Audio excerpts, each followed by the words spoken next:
One of the biggest questions chicken keepers need to ask is, how much space do they really need? Today we're diving into everything you need to know about chicken space so your flock stays healthy, happy, and drama-free. Hey everyone, you're watching Together We Harvest, your go-to spot for backyard homesteading and simple living. Chickens are busy social animals. They need space to move, forage for bugs, and express natural behaviors. Without enough space, they can become stressed, aggressive, and more prone to disease. Let me break it down for you.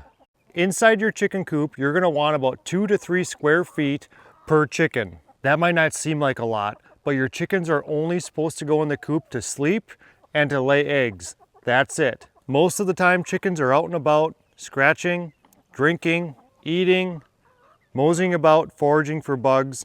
That's what they like to do. They like to be outside basically all the time. To ensure you have enough space inside the coop, all you need to do is make sure you have enough roosting space for each chicken.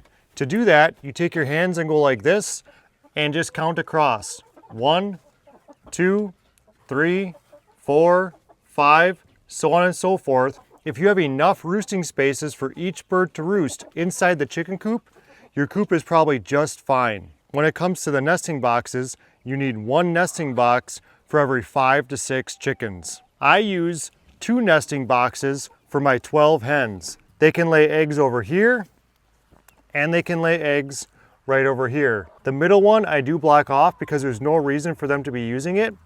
They get along just fine having one over here and one over here. All right, let's talk about chicken run space. A chicken run is a fenced in area outside the chicken coop that looks a lot like this one.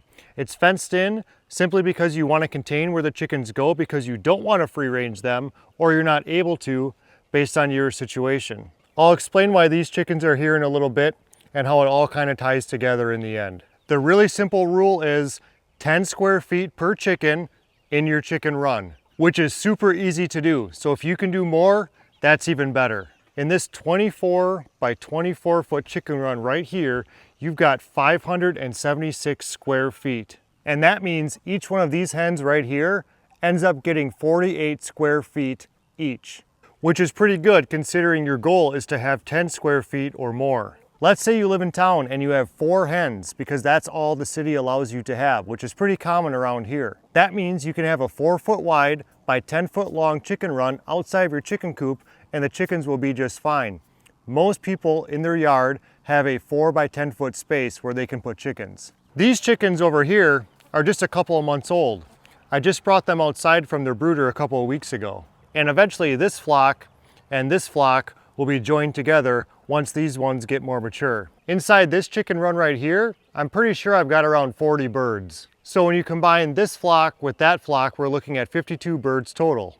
Once I remove this middle divider, which protects the little chicks from the large chicks, this entire run is going to be used once the flock gets combined. The total square footage once I combine these 2 chicken runs is going to be about 1,056 square feet. And considering there's going to be about 40 plus 12, which gives us 52 birds, that means each chicken's going to have approximately 20 square feet, which again is more than enough because you're doubling the basic recommendation of 10 square feet per bird. If you've got chicks like this that are relatively small, you could even have a much smaller run, then expand it later as the chickens grow if you need to.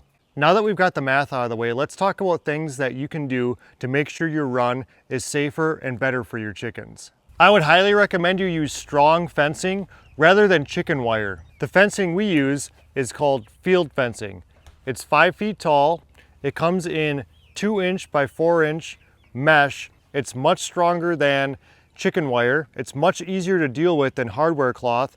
It's kind of expensive, but once you have it set up one time, you're done. It's going to last for years and years to come. The key is to make sure you get the 5-foot field fencing, not the 4-foot field fencing like a lot of people do. As soon as I switched from 4-foot to 5-foot, I never lost a bird by getting out of the chicken run. Many years ago, when I only used 4-foot field fencing because I thought that would suffice, I ended up finding chickens randomly scattered around my yard because they flew over.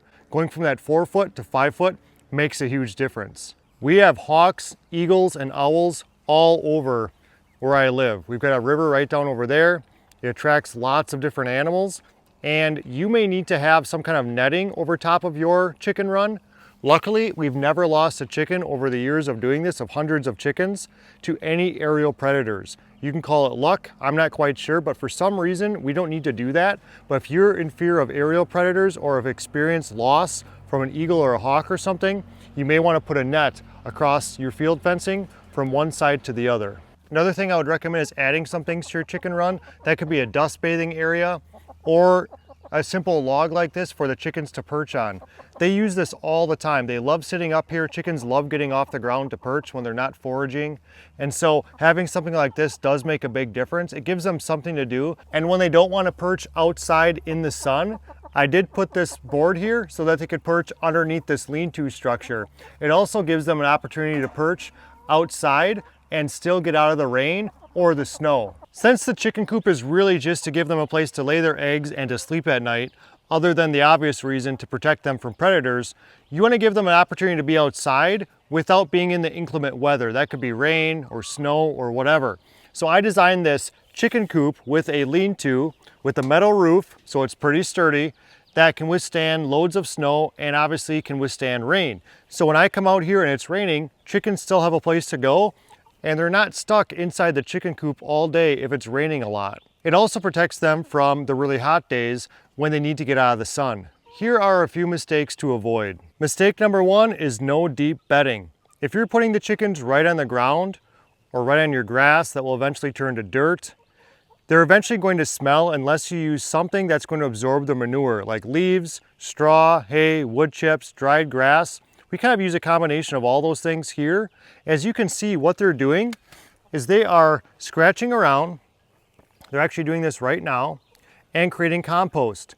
They love scratching around, they love looking for bugs, and they can do that because we've got some deep bedding. Now they can scratch on the ground, but it's better when they scratch in deep bedding because they're making compost for you. Other than making compost, the obvious reason why you want deep bedding is to mask the smell of manure. You've got to have some carbon material that's going to match up to the chicken manure, which is very high in nitrogen, and that's what you're smelling in stinky situations with chickens. These chickens right here have zero smell. You can come here and stand exactly where I am right now. It smells just as it should anywhere outside in nature. You can go walk through the woods, you can go anywhere in my yard, it's going to smell exactly the same as it does right here. So you want deep bedding. If I dig here, it's actually real soft. This is all dirt and compost that's been created because every fall when all of these deciduous leaves fall from the trees, I collect them with my lawnmower, I dump them in here, I end up having 12 to 18 inches of leaf mulch.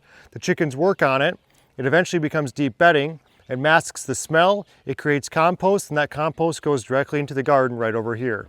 Another mistake is not having tall enough fencing around your chicken run. We talked about that earlier. My recommendation is to have at least 5 feet. If you want to go 6, 7, or 8, the more the merrier. Just remember that it does cost a lot once you start getting to those higher fences.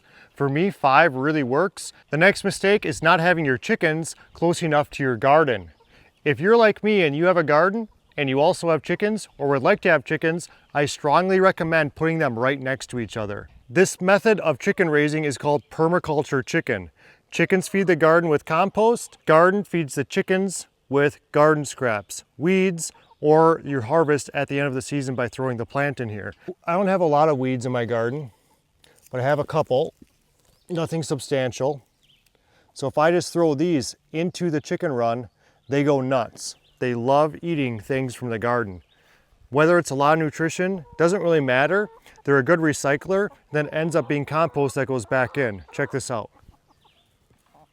They're gonna eat up those little weeds, they're gone in about 2 seconds. If you have a garden that's 50, 100, 150 yards away from your chickens, that's a pain. That makes everything a lot more difficult. The final mistake is not really designing your chicken run with the thought of winter in mind. You think of getting chicks in the spring, which is very common, putting them next to your garden, have a nice little homestead permaculture situation like I've got going on here, but you don't think that for 4 months out of the year, sometimes 5, you're gonna have 2 feet of snow on the ground like we do here in Wisconsin. You don't need to have a lean-to like this outside your coop, but you do wanna have a spot for them to get out of the weather and still thrive as chickens, even during the cold months, even when there are 2, 3, and even more feet of snow on the ground. People say chickens don't mind snow. I'll tell you for a fact that is not true. Chickens hate the snow. They tolerate it. If you have any questions, please put those down in the comments. If you have any recommendations for the viewers that I may have missed in this video, add those to the comments as well. Thank you so much for watching. I hope to see you on the next one.